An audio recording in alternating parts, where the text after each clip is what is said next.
One of the reasons that we've targeted banks is it sends a message to the Russian people when they are forced to queue for money, or when they can't get on the tube, or when they can't access the normal services they've been accessed. And I welcome the actions of corporates in Britain to withdraw their services from Russia, because the message has to get across to the Russian people that this appalling war is being fought in their name.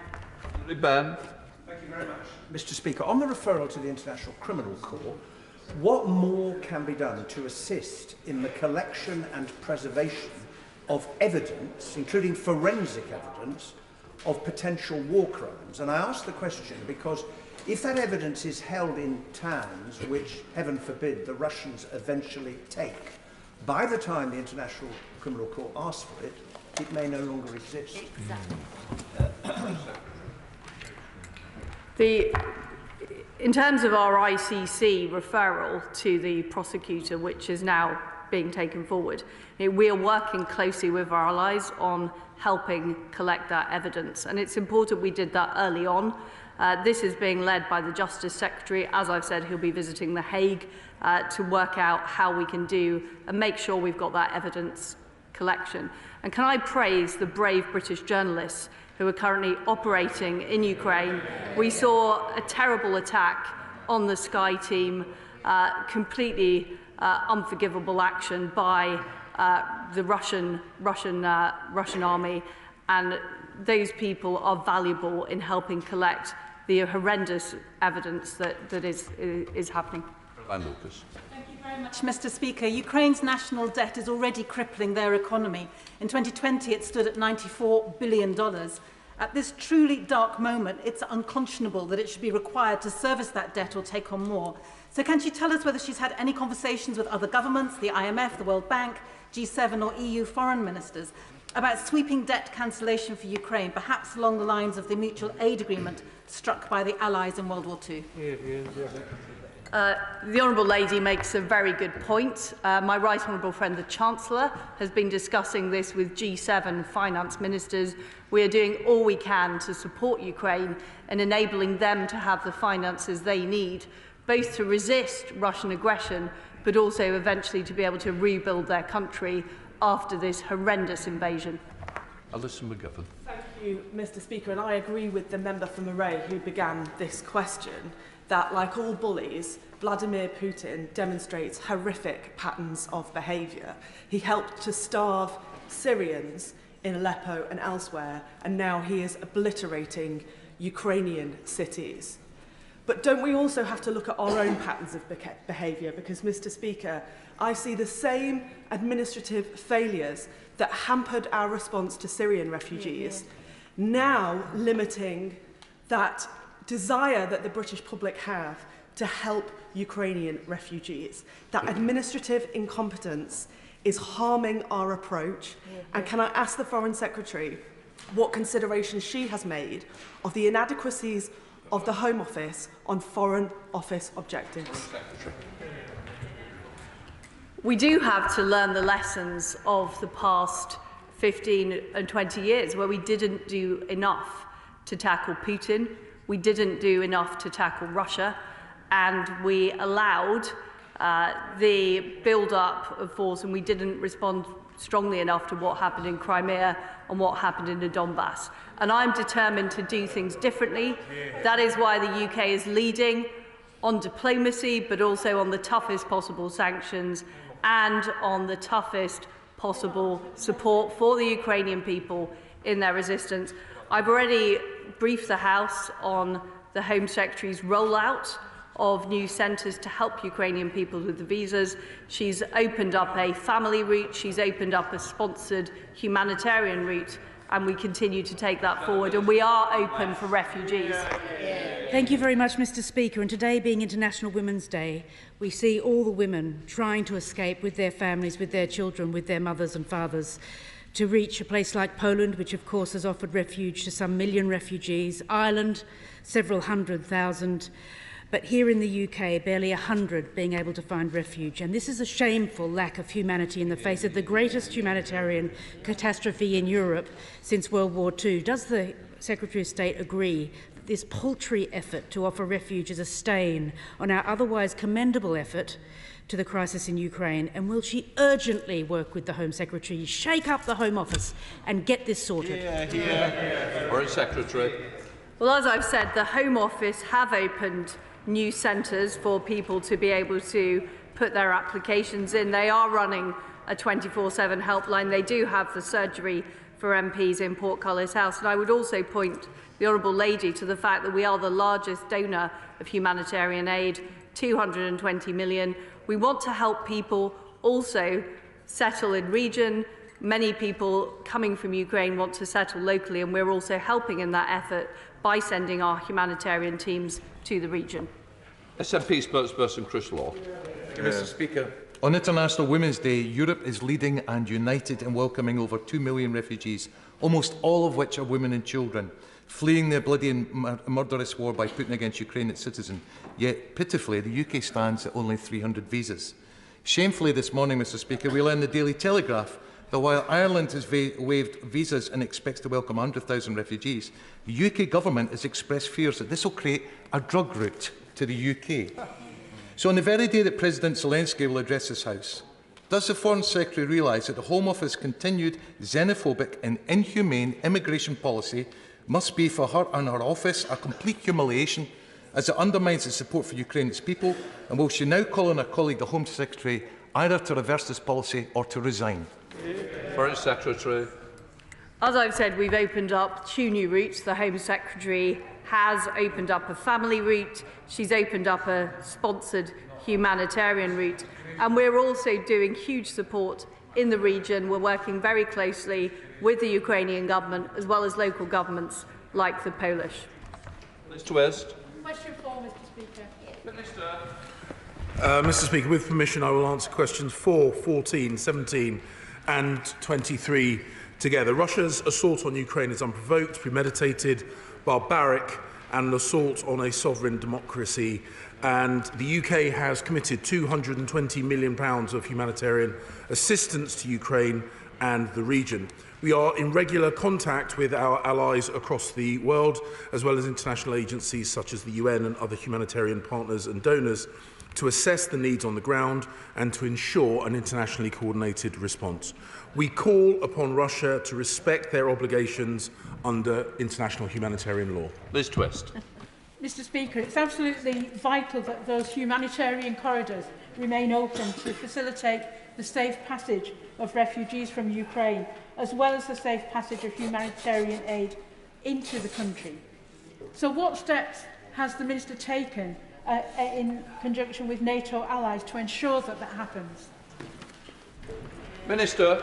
Mr. Speaker, we note Russia's claim of creating humanitarian corridors. These are just not credible. The current humanitarian corridors that Russia have highlighted lead into Russia, and it is an obscene and offensive gesture to the Ukrainian people to invite them to take refuge in the arms of the country currently seeking to destroy theirs. It is not credible, and we call upon Russia to allow proper, meaningful humanitarian access. Thanks, Mr. Speaker. A constituent trying to help her elderly and disabled relatives out of Ukraine described their arduous 19-hour journey from the south to leave for biometric enrolment due to the lack of safe routes in the south. They are now awaiting an appointment in Poland, but who knows how long that will take. They need to know, like others have asked today, what more the Foreign Office will do with the Home Office to make this process quicker and more effective. Mr. Speaker, as my right honourable friend said, the Home Office has established a forward presence, including just over the Ukrainian border into Poland, in order to facilitate cases like the one that she has just raised. We continue working closely with the Home Office to ensure that their work on receiving Ukrainian refugees is quick and as effective and as efficient as possible. Bel Ribeiro Addy. Dan Jarvis. Thank you, Mr. Speaker. Mariupol has been described as a living hell by those who've been subject to the vicious bombardment in the city. Can the Minister say what the government is doing to get people who are under siege, including brave Halo staff, rescued into some safety? Mr. Speaker, the honourable and gallant gentleman raises an incredibly important point. Our ability to project force into or project influence into Ukraine is understandably heavily curtailed. We will continue working to ensure that potential abuses, human rights abuses, are catalogued and put forward for subsequent trials in the ICC and other places if relevant. And I take the point about what more can be done to help the brave people who have stayed behind to do great work in Ukraine, what we can do to help them evacuate the country. I can't give him details at the moment, but his point is well made. Caroline Danich. The Foreign Secretary has spoken about the work ongoing with the Home Office to process applications of refugees coming over the border into Poland, but we also know people are flooding over the borders into Romania, into Hungary, into other neighbouring, Moldova, other neighbouring countries. What more can we do on the ground in those countries to help swiftly get people to our shores? Minister. The honourable lady, my honourable friend, raises a very important point. The Home Office have established a forward presence, as we said, in Poland, but also in the other countries bordering Ukraine to facilitate the forward passage for those wishing to come to the UK. The Prime Minister, the Home Secretary have made it clear we intend to have a generous offer to the Ukrainian people, a refuge to those seeking that, and we will continue coordinating with the Home Office in their work to establish routes to the UK. John Burrell. Partly for humanitarian reasons, there are siren voices suggesting that we should commit to a no-fly zone in Ukraine, notwithstanding our existing support to the country, notwithstanding our commitment to Article 5 and to NATO. Will he assure the House once again that there is no intention to intervene directly, militarily, in this war for a host of reasons, including the fact it would lead to a wider conflict? Minister. Mr. Speaker, the UK should be rightly proud of the support that we gave to the Ukrainian Armed Forces over a number of years through Operation Orbital, through the early deployment of NLAWs, those anti-tank missile systems which have proven so effective, and we will continue to provide support to the Ukrainians in their self-defence. The Secretary-General of NATO has made it very, very clear that it would be wrong for the for NATO to engage directly in conflict with Russia, which is the inevitable byproduct of a no-fly zone. Putin is desperately trying to paint this as Western aggression against Russia. We must not do anything which will allow him to perpetrate that perverse distortion of reality. Alex Shelbrook. Thank you, Mr. Speaker. But could I ask my right honourable friend, if, God forbid, Russian forces start to deliberately attack nuclear facilities near the western borders, what is my right honourable friend having conversations about contingency plans which would need to lead to a mass movement of the refugees already in that area? And would he agree with me that that pretty much constitutes an attack on NATO allies? Minister. Mr. Speaker, we take very seriously the attacks or the threat of attacks against nuclear facility. Nuclear safeguarding remains a priority for this government. I won't be drawn on the conditions of what might be defined as an attack on NATO, but nevertheless, we have made it absolutely clear that NATO is a defensive organisation. It has never expanded by force or coercion. Our support to the Ukrainians is steadfast, but there is a clear dividing line between an attack on one of our good friends, that is Ukraine, and an attack on a NATO member state. Minister Pleatgill.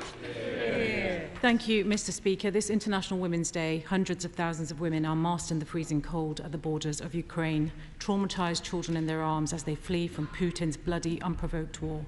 Families have been separated, thousands of homes destroyed, whole cities cut off from water, food, healthcare and other basic services. This is an evolving humanitarian situation, and the pace and scale of displacement is unlike anything we've seen in Europe for a generation. 2 million refugees have already fled the country, and millions more may cross the border in the coming days and weeks. So can the Minister please tell us today how much of the 220 million announced actually for humanitarian aid is within Ukraine, and that for those that have fled the borders?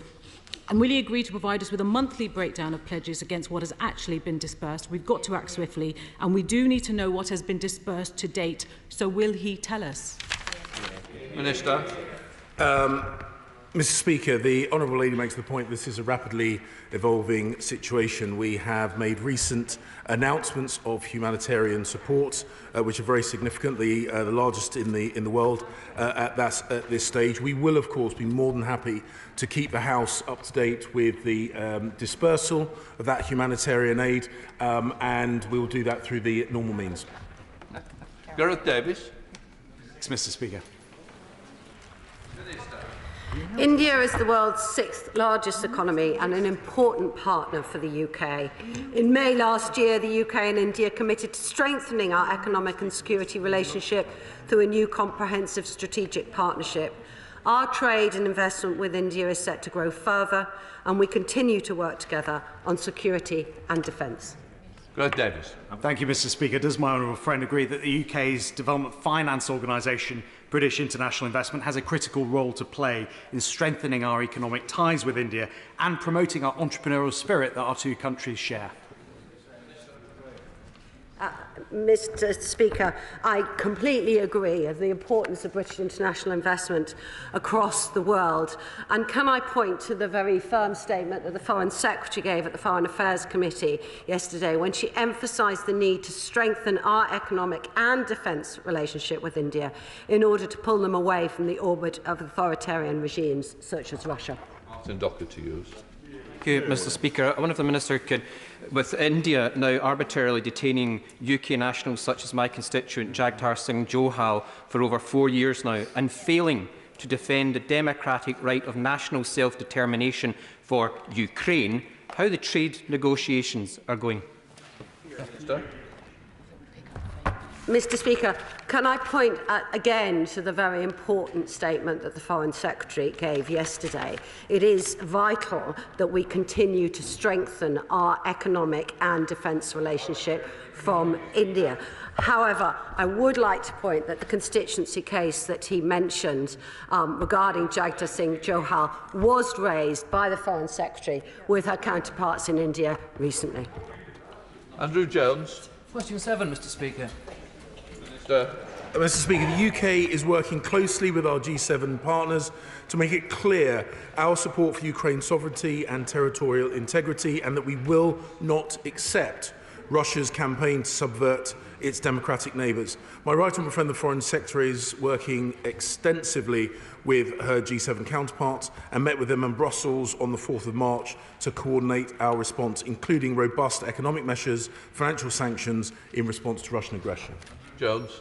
And I thank my right honourable friend for that answer. Does he agree with me that the situation in Ukraine matters not just for European security, it matters for the whole world, and therefore we need a global response? Our global allies must join us in taking a tough stance on sanctions and strong support for the people of Ukraine.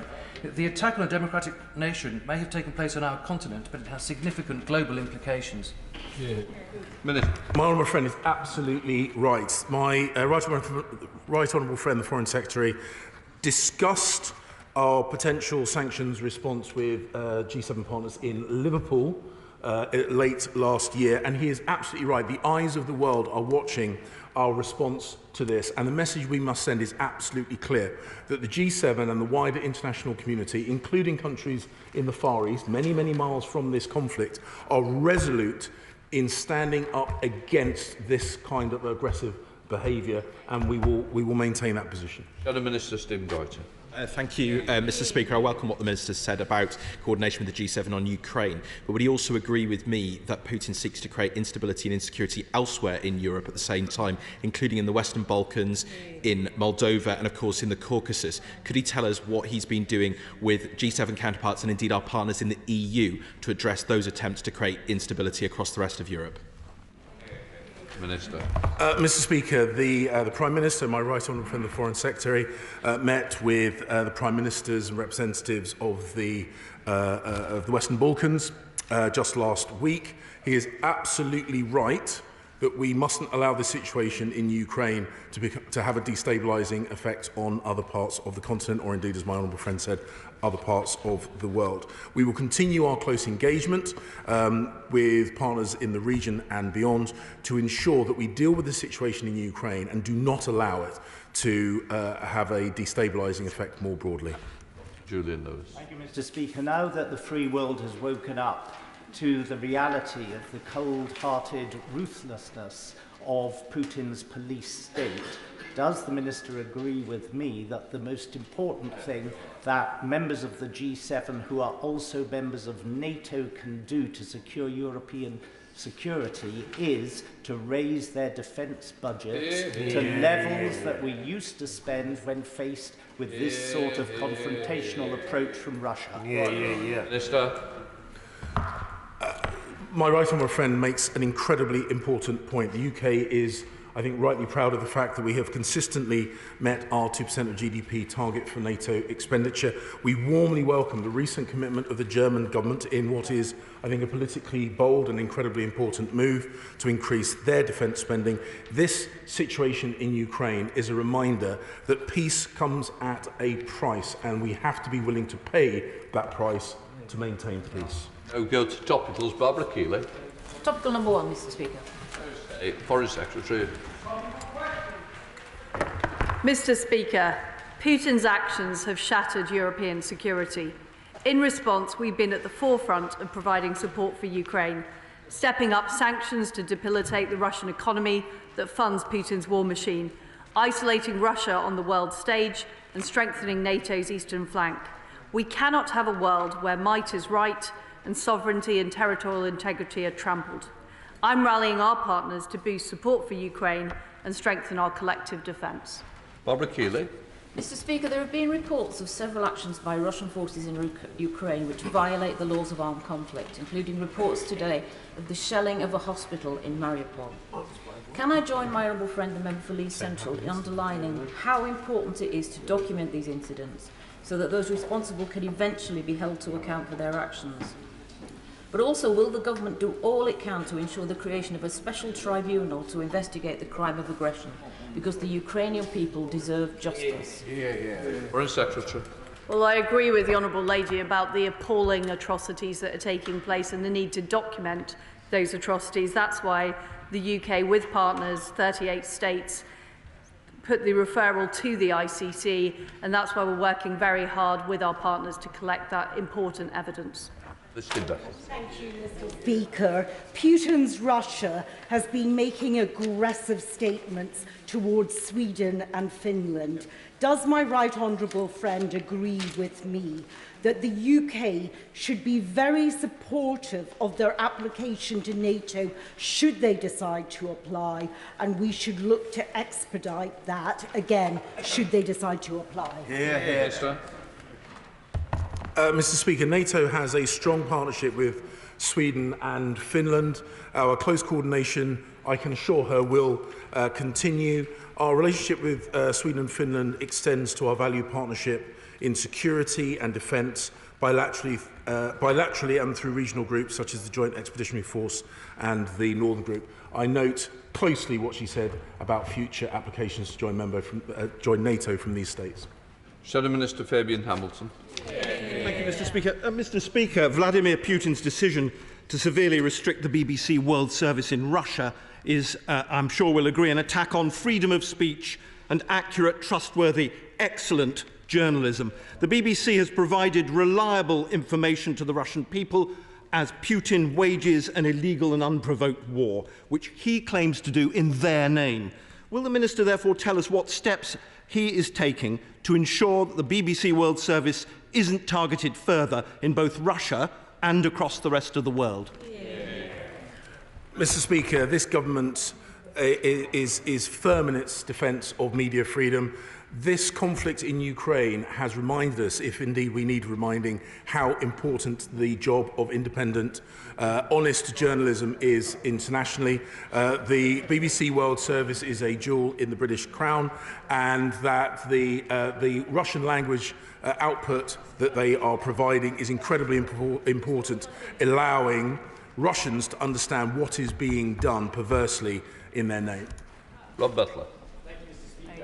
Russia's invasion of Ukraine demonstrates the dangers of autocratic regimes all too vividly. So can my right honourable friend assure the House that the UK actively supports the right of people to determine their own future wherever they are in the world, not least in Taiwan? Foreign Secretary. The world, including China, are watching how we and our partners respond to Russian aggression in Ukraine. The reality is the only thing that Putin and Xi understand is strength. That's why it's so important that we bring more countries into the positive orbit of democratic, free enterprise, freedom-loving economies, and that is what we are working to do with our partners in the G7 and more broadly. Stephen Flynn. Mr Speaker, it's reported today that the UK Government regards Ukrainian refugees entering Ireland as a security threat. Women and bairns fleeing Putin's bombs, a security threat. When is this government going to cut the hyperbole, cut the bureaucracy and get these poor souls sanctuary in this country? Minister. Mr Speaker, the Prime Minister, the Home Secretary, my right honourable friend, the Foreign Secretary, has made it absolutely clear that we will open our arms to Ukrainian refugees. The Home Office is working. The Home Office is working to ensure that that is done promptly, and of course we will continue to support the Home Office in the work that they do in this area. Putin has shown that he's prepared to attack nuclear power plants and has threatened to use nuclear weapons in Ukraine. Does my right honourable friend agree with me that the importance of maintaining the UK's strategic deterrent as a NATO asset is all the more vital in these dangerous times? Well, my honourable friend is right about the reckless actions of President Putin and the destabilisation and the attempted destabilisation of nuclear facilities. And the United Kingdom called this out at the UN Security Council. President Putin is trying to distract from his appalling invasion of Ukraine and the fact that it is not according to plan by resorting to increased rhetoric. And we simply shouldn't respond to these threats. Jessica Morton. Thanks, Mr Speaker. The Financial Times reported today that UK taxpayers may be forced to foot a £43 million bill for loans taken out by Russia's biggest coal company and underwritten by the government's export agency. Can I ask the Foreign Secretary if she knows who the International Secretary was at the time that the deal was agreed with one of Russia's richest oligarchs, and whether the Minister in question personally authorised the agreement? Who wants it? Foreign Secretary. Well, I know from my time at Trade that those agreements tend to be signed off by officials. Douglas Ross. Thank you very much. Thank you very much, Mr Speaker. Earlier in the session, ministers mentioned humanitarian corridors. What is being done to ensure humanitarian corridors are safe, secure and appropriate? And what is the UK Government doing to uphold international humanitarian laws? My honourable friend makes an incredibly important point. As I said in response to an earlier answer, this farcical claim by Russia that they are opening humanitarian corridors eastwards is, of course, a nonsense. Those Ukrainians fleeing the invasion from Russia are typically doing so westwards into those countries bordering Ukraine. My right honourable friends made the point that in support of those people, the best thing that the British people can do wherever in the UK they are is to make cash donations rather than donations in kind. We will ensure that humanitarian support reaches the people that it needs to, and we will continue supporting both at the borders and here in the UK those Ukrainian refugees as they flee conflict. Thank you, Mr Speaker. Despite our deep and disappointing ties with Israel and with the Arab world, the UK was entirely absent from the process that led to the Abraham Accords in the summer of 2020, and last year's integrated review made no mention of them whatsoever. Does the Minister agree that if the rhetoric of global Britain is to mean anything, surely the UK should be central to encouraging more of our partners across the Arab world to normalise relations with Israel for the good of the whole Middle East? Thank you, Mr Speaker. The Foreign Secretary has made clear her commitment to the Abraham Accords at the Gulf Cooperation Council UK Foreign Ministers meeting on the 20th of December. The UK warmly welcomes the historic steps taken to agree normalisation agreements between Israel, Bahrain, the United Arab Emirates, Morocco and Sudan, and we will continue to work with the US and regional partners to actively encourage further dialogue between Israel and other countries in the region to work towards a more peaceful and prosperous future. Dr. Jamie Wallace. Thank you, Mr Speaker. Does my right honourable friend agree that in order to deter foreign states from sponsoring or launching cyber attacks on the United Kingdom, that now is the time, especially considering recent Russian aggression, to show the world that Britain is willing and able to retaliate? Foreign Secretary.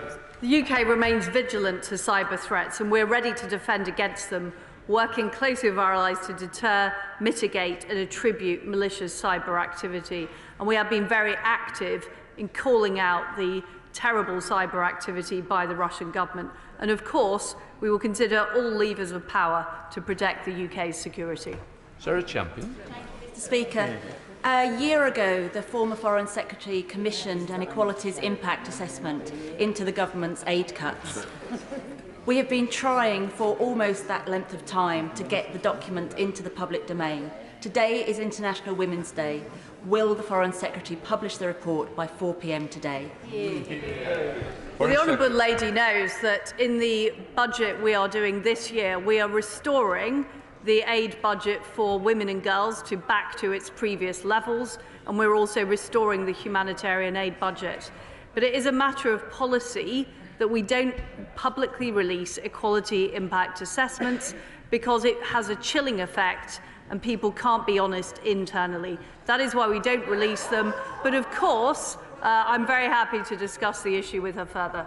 Committee, Tom Tugendar. Thank you very much, Mr. Speaker, and thank you to my right honourable friend for bringing us on to International Women's Day. Today is obviously an important day for celebrating the actions of so many courageous women around the world. Will she perhaps speak, however, to those who have been made particular victims today, those who've been chased out of their homes, those young women who've been sold into trafficking, not supported as refugees, those women who are even now being brutalised in North Africa as they're being forced over the border as slaves into southern Europe? Will she please speak to the action that her department is taking to defend those women and girls? Secretary. Well, my right honourable friend makes an extremely good point about how many women and girls are suffering, and COVID has made that situation worse. That is why we are restoring our humanitarian budget.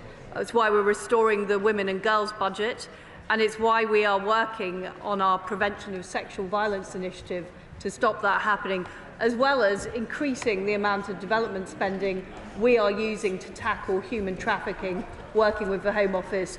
And we are working on our international development budget.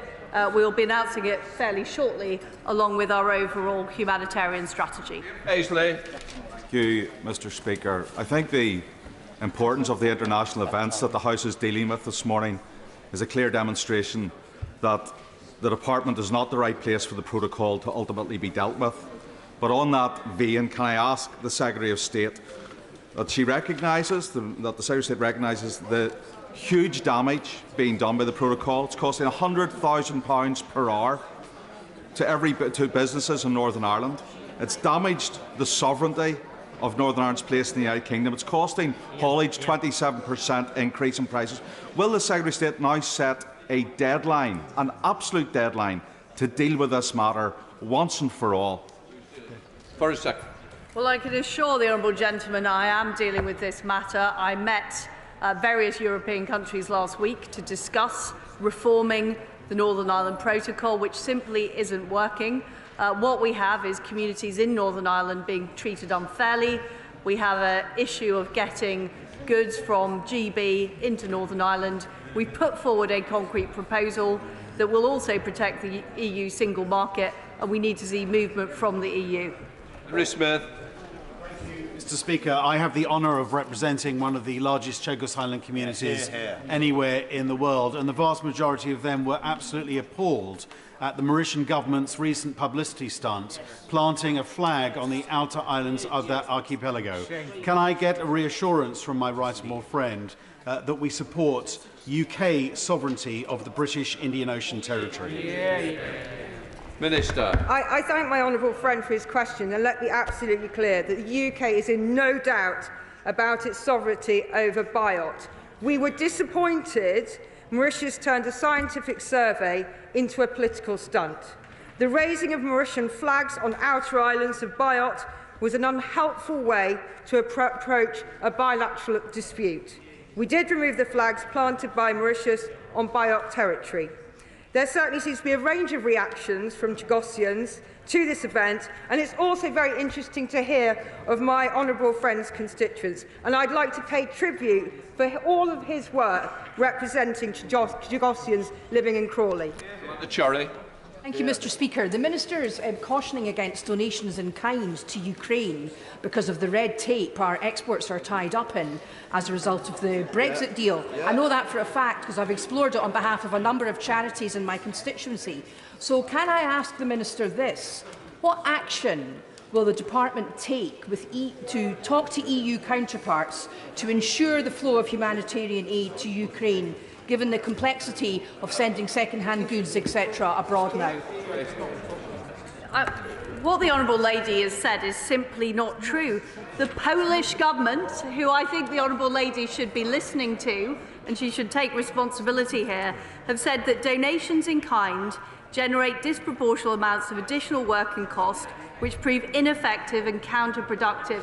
I think, with all due respect to her, the Polish government know more about the situation on the border with Ukraine than she does.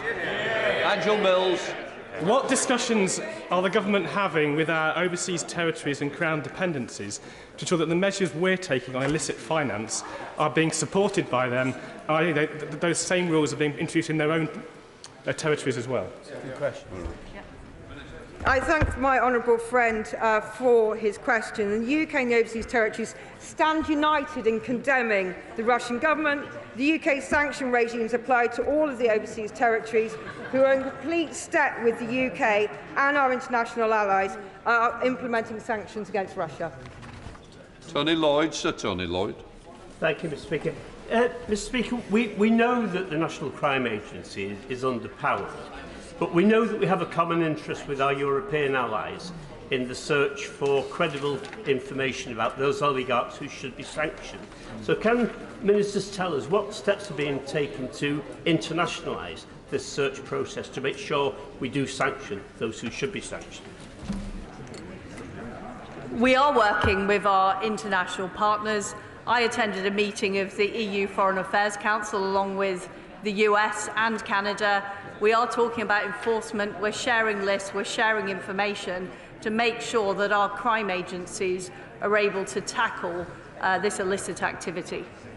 Jeremy Hunt.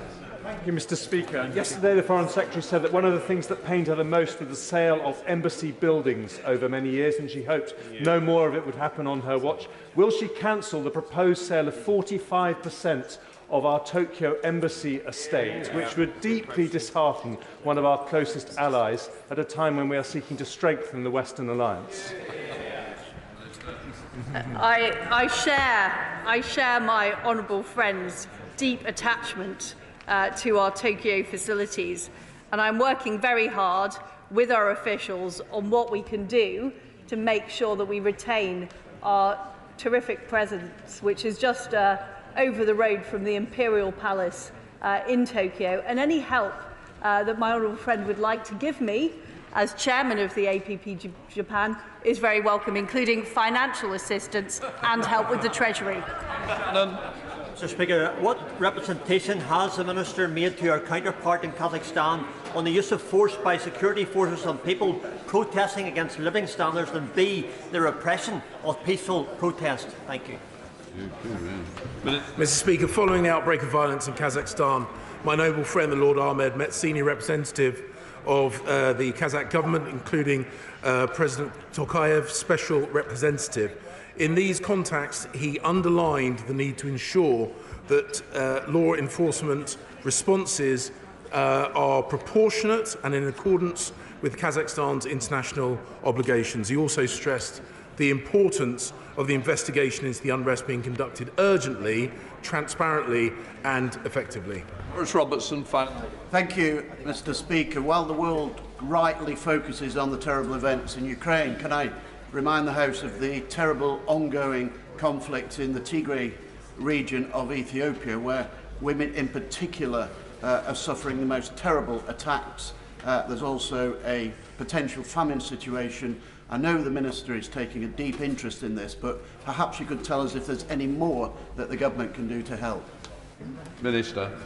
Mr. Speaker, can I thank my honourable friend for continuing to shine a light on the terrible situation in Ethiopia. It is the world's most severe humanitarian crisis. From north to south, 30 million people require life-saving aid, 5 million displaced people because of conflict, tens of millions of people affected by the drought. In the north of the country, I urge again for all parties to lay down their arms and facilitate the humanitarian access. One truck has got through since December and they need 100 a day. There's a high-scale risk of loss of life, and we must continue to stand with the people of Ethiopia, and especially, as he says, the women and girls on this International Women's Day. Good. Is it relevant to these questions? It is indeed, Mr. Sarah Champion. Thank you. Following the Foreign Secretary's answer earlier to me about the FCDO's Equalities Impact Assessment conducted in March 2021, I'm seeking your advice, Mr. Speaker, on any other way to encourage her to fulfil her duty to this House, as the Ministerial Code states, to be held to account for policies, decisions and actions, to be as open as possible with Parliament and to refuse to provide information only when disclosure would not be in the public interest. The Foreign Secretary has said the government's practice is not to formally publish equalities assessments and adds her view that this would have a chilling effect on the advice prepared by officials. But this is confusing, Mr. Speaker, as a range of equality impact assessments have been published in the past. For example, the coronavirus bill. And no one will be surprised that the former DFID's commissioning of independent reviews of its assessment work in the past, as well as ICAI's also examining such issues. Fundamentally, it is deplorable that the Foreign Secretary used the fact of this assessment to celebrate her department, but will not put the information into the public domain. Are we ready for an answer? I think it will be helpful. It's very important that scrutiny committees have access to relevant papers and records to do the job the House has delegated to them. The International Development Committee is best placed to assess what information is needed for its inquiries, and I trust that the Government bench has heard the honourable member's concerns and will respond to the committee's request in a timely manner and provide the papers. Right, let us go to the UQ. We come to the UQ. We call on Sir Geoffrey Clifton-Brown. Mr. Speaker, thank you for granting me this urgent question to ask the Secretary of State for the Home Department if she will make a statement on how her department can speed up the urgent refugee applications coming from those leaving Ukraine. Okay. Minister. Mr. Speaker, President Putin's invasion of Ukraine is a barbaric and unprovoked attack, and we stand shoulder to shoulder with the Ukrainian people. He must fail in Ukraine. This government has brought forward a generous humanitarian offer to those Ukrainians who want to come to the UK to escape this conflict. Last week, the Home Secretary announced a new Ukraine family scheme for those with family ties to the UK, and we are extending this scheme further to include aunts, uncles, nephews, nieces, cousins and in-laws. The scheme went live last Friday and has already seen over 10,000 applications submitted, of which over 500 visas have been issued, with more being issued as we speak. We've also announced we are setting up a new humanitarian sponsorship visa, and we are working at pace with our colleagues in the Department of Levelling Up, Housing and Communities to set this up, alongside who will also be working with the devolved administrations. We have made significant progress in a short space of time, on top of the first phase of the package my right honourable friend, the Home Secretary, set out to this House last week. I would also remind the House a crucial part of the application process is providing biometrics, so we can be sure applications are who they say they are. Sadly, we are already seeing people presenting at Calais with false documents claiming to be Ukrainian. With incidents like Salisbury still in our minds, the governments will not take chances with the security of this country and our people. Our friends in the United States, Canada and Australia are rightly taking the same approach as we are. I would like to update the House, though, on the measures we are taking to speed up and process the applications and ensure we can help applicants as quickly as possible. We have surged staff to key visa application centres across Europe, particularly in Poland, and moved more biometric kit to support them. We've ensured casework teams are standing by in the UK to process applications to ensure no delays. We will also be establishing a larger presence in northern France to help Ukrainians in the region. It is essential we do not create a choke point at places like Calais, where there are dangerous people smugglers present, but also to ensure the smooth flow of people through the system from across Europe. Alongside this, we are working with our embassies around the world to ensure we use our diplomatic channels to support our efforts and to provide the latest information. Mr. Speaker, we have taken decisive action, and we are now providing regular public updates on our caseworking numbers, and will continue to keep the House updated on this progress. Geoffrey Clifton-Brown. May I thank my honourable friend for that comprehensive answer.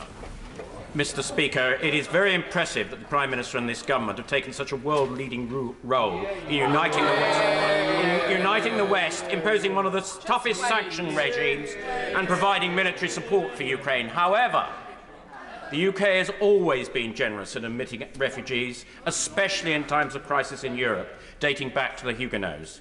Concerned constituents have contacted me, so could my honourable friend please tell the House how we can speed up the necessary processing of refugees, leaving this truly awful situation in Ukraine? Could he also update the House on what is happening in Calais, so that they can be processed either there or close by providing transport? I understand we require a process to securely check applications that are made, not only for security reasons, but also so that we can provide the support in this country. But however, we surely could speed the process up by, for example, rewashing biometric and other data that we already have. We need efficiency, but also humanity when processing applications of refugees from Ukraine, and we should warmly welcome those refugees to this country. Minister. Thank you, Mr. Speaker. I thank my honourable friend for the way he put his questions, and he is right. You know, we have stood forward as a country to support Ukraine, not least in supplying it with the very weaponry that's being used to defend people's homes and to push back this barbaric and unprovoked attack on their nation. I appreciate the concerns that there are. I can say today, we are training new caseworkers who, as of tomorrow, will be taking more decisions. We are looking to review what we can to use some of the technology we have around, for example, what we deployed for the British nationals overseas route and how that could be brought into effect as well. Also reviewing some of the requirements for biometrics around under 18s as well to, again, free up points in these appointments in visa application centres. And also in terms of specific points around northern France, we are looking to establish a presence in Lille and also potentially to look at transport as well, options from Calais to Lille. There are issues with providing particular application points at the port, but we are looking at how we can do it, and we expect that to be set up within the next 24 hours. We come to Shadow Home Secretary Yvette Cooper. Thank you, Mr. Speaker. I think it is deeply disappointing that the Home Secretary isn't here to respond, given the gravity of this issue, especially after she gave wrong information to the House several times yesterday. 2 million refugees have left Ukraine. Other countries are supporting hundreds of thousands of people. The Home Office is currently issuing just around 250 family scheme visas a day. Most people want to stay close to home, but some want to come here to join family or friends, and we should be helping them. Instead, most people are still being held up by Home Office bureaucracy or being turned away. Yesterday, the Home Secretary told the House twice that a visa centre en route to Calais has now been set up, but it still doesn't exist. The Foreign Secretary just said it might be in Lille, over nearly 75 miles from Calais. The Home Office said this morning that no decision had been taken. Well, which is it? Has it? Where is it? Can people get there yet? The Home Secretary said yesterday it's wrong to say we're just turning people back, but there are 600 people in Calais right now who've been turned back and are being told to go to Brussels, where the visa centre only is open 3 days a week, or Paris, where people are still being told the next appointment is the 15th of March, a week away. In Warsaw, Warsaw, people are also still being told the next appointment is the 15th of March, a week away. And in Rzeszów, the booking system seems to have completely broken down this morning. They're sending people away. The Home Office was warned by the Chief Inspector in November that the geographical spread of centres, of visa application centres, was a real problem for vulnerable applicants, leading to difficult journeys. Yet they did nothing about it, even when they were given weeks of warning by British intelligence that an invasion was coming. Yesterday, the Home Secretary also told me elderly aunts were covered by the scheme. 2 hours later, the Home Office helpline said no, they were not. I welcome the inclusion of those extended relatives, but the government should not be continuing to change this in a chaotic way rather than opening the system properly. So will the government urgently set up emergency visa centres at all major travel points, do the security checks on the spot, and then issue emergency visas for Ukrainians, all family but not just family, so they can come here and the UK can do our historic bit to help refugees fleeing war in Europe, as we've done before?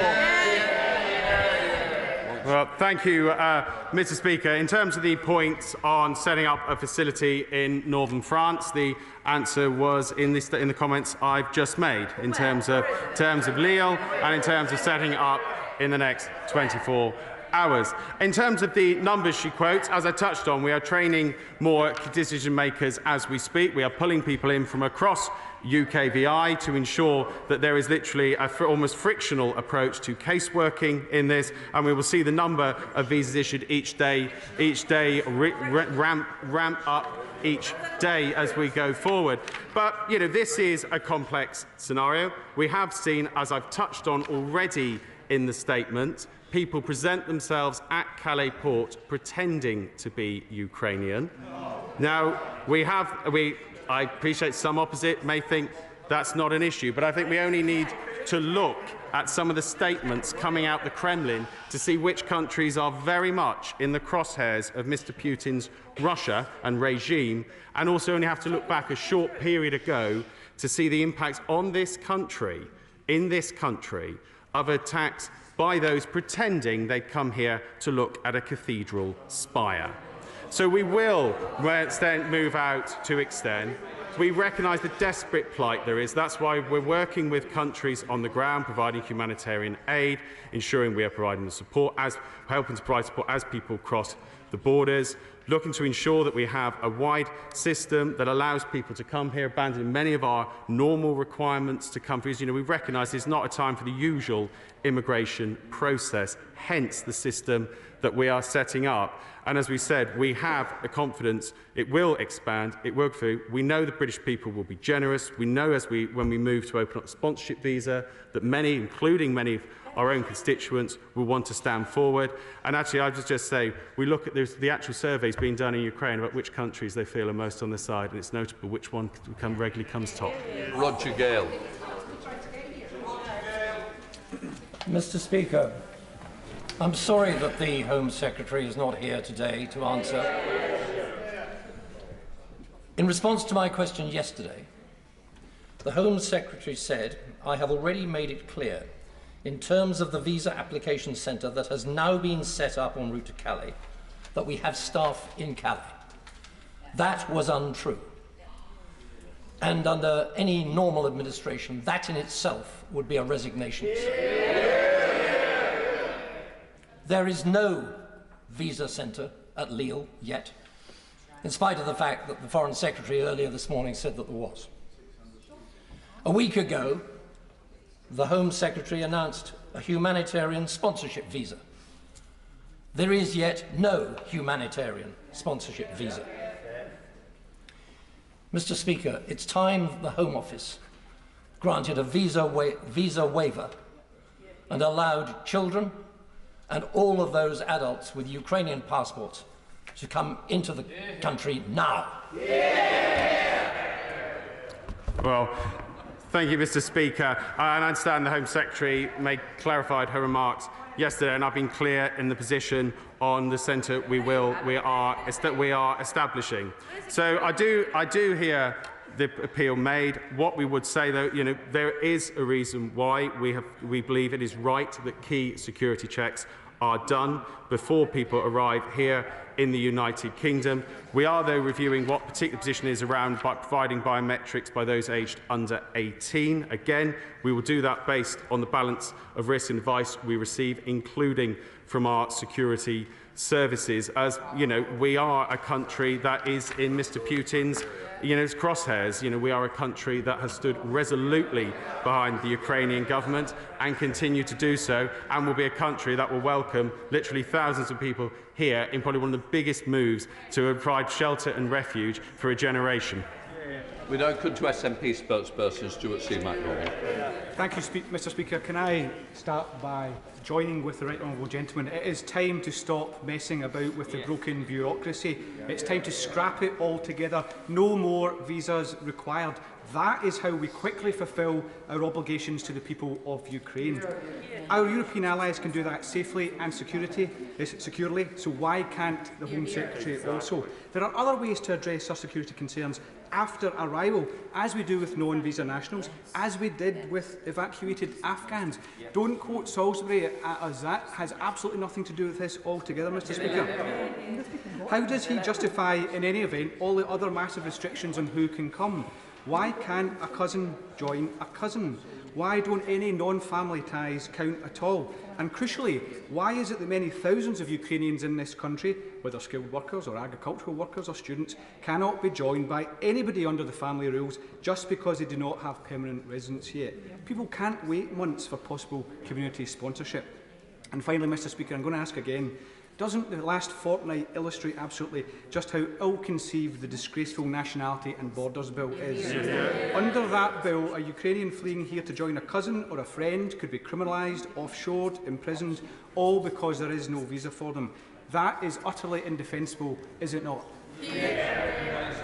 Thank you, Mr. Speaker. I think, having been quite closely involved, along with colleagues in the Ministry of Defence and in the Foreign Commonwealth and Development Office, in the evacuation from Kabul and Afghanistan, I would actually remind the honourable gentleman that actually we did do security checks on people who were leaving. Again, very different, quite a dynamic environment, that one, particularly given the obvious threats. So the idea that we didn't do any checks before evacuating, the suggestion made in that question, is not correct. In terms of the launch of the sponsorship scheme, we do not see this taking months, as he's just suggested. We're already seeing people coming forward with generous offers of homes, jobs and wider support. I can think of my own constituency of a hotel that's already starting to look at offering jobs and accommodation, given they've got a Ukrainian speaker. And as he knows, last week I had a helpful and productive conversation with the relevant Scottish Government Minister. To be fair, I know they will step up and absolutely do what they can do as well. I would say, he says it's not appropriate to use the Salisbury example, but again, we do have to remember why we have these checks in place. And it is because, as we've already seen at Calais, there are people presenting with false documents, there are people making claims that are not true, and those are matters we have to be. But I take on board very much that the House wants to see that we get on and process, that we get more people put to this work, and that we make sure that we can, as quickly as possible, provide for a very large number of people to move into the UK. As I've already touched on, one of the biggest provisions of sanctuary we would have done in a generation. Can I just say to everyone, to all each other, this is going to go to about 1:40, so the more we have shorter questions and answers, the better it will be. Caroline Noakes. Snails also move at pace. There is no date set yet for a humanitarian sponsorship visa, and as a result, those people coming forward with generous offers are advising their Ukrainian friends to apply for visitors' visas. But what of those who do not have passports? What of those children who are completely undocumented? When my honourable friend the Minister says he is moving at pace, it needs to be a great deal faster. Well, thank you, Mr. Speaker. In terms of with children and others, it is possible for travel to be done here to the UK without a passport if they're with permission having been granted. As a former immigration minister, the right honourable member will be familiar with that.